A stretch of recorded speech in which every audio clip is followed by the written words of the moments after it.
Dito simulan yung ano. Ito yung doon ay yung lupa. Inyong lupa.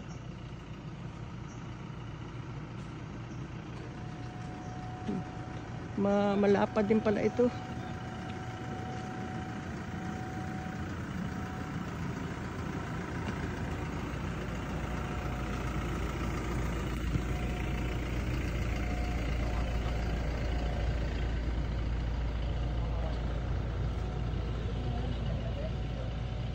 So, Jerome, yung palang bakod, doon magsisimula?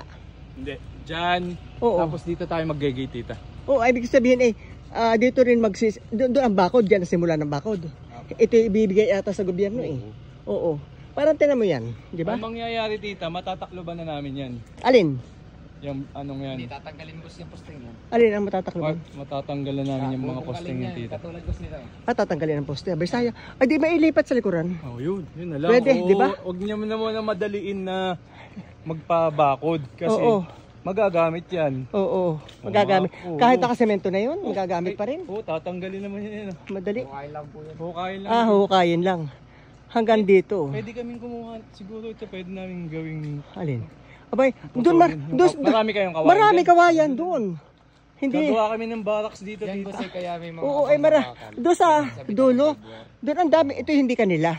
Pero doon, sabi nga ni Bong, ibebenta niya ang dami doon kawayan. Water source daw. Doon sa ibaba.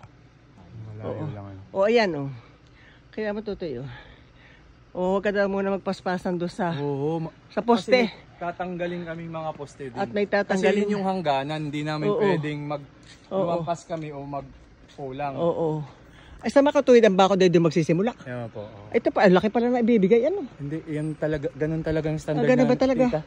5 meters mula sa pathway. Ibig sabihin itong niyog na ito hindi nakasama? Parang ganito boss. Ayun, tita. Tama yan. Ang laki rin Sukatin mo. Ang laki rin. Ay kapantay, Bong. Tama, kabantay ito. Niyog. Tapos yung natitirang 1 meter na yan, pang sidewalk yan. Tita. Ilang meter? 3 meters. Ilang 3? 3 2 meters. meters po mula. Ito, ganun din siyempre. Sinabi naman ng kagawad. Nakasukat na talaga. Ang dami bunga. Ay, may mga naka-expo doon. Ano po yun? Binilang lang. Sabi ni Bong, yun daw huwag puputulin. Yung X na pula? At yun daw magagandang klaseng kahoy.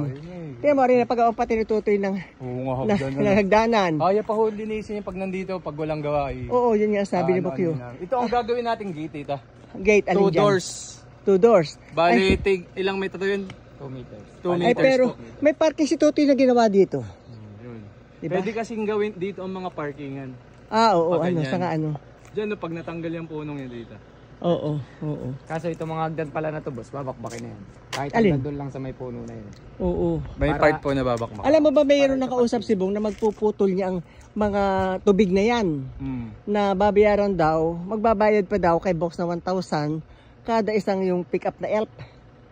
Ay sabi may gagawin na daw naman bakit hindi ginawa? Baka naman inintay si Bong. Alam mo nung yan ay yari, nung ito marinis pa yan, nung ganda. Pero maganda dito. Pakita ko sa iyo mga picture nung ito yari pa. Nung si Tutoy inaalagaan pa ito. Kita naman yun. Kaya sabi nga ni Diane, abay maganda mami at pataas. Malawak pa po pati doon. Ay, ang lawak nun. Tinignan namin. Doon maganda magtanim at pantay na doon. Tama, pakikita.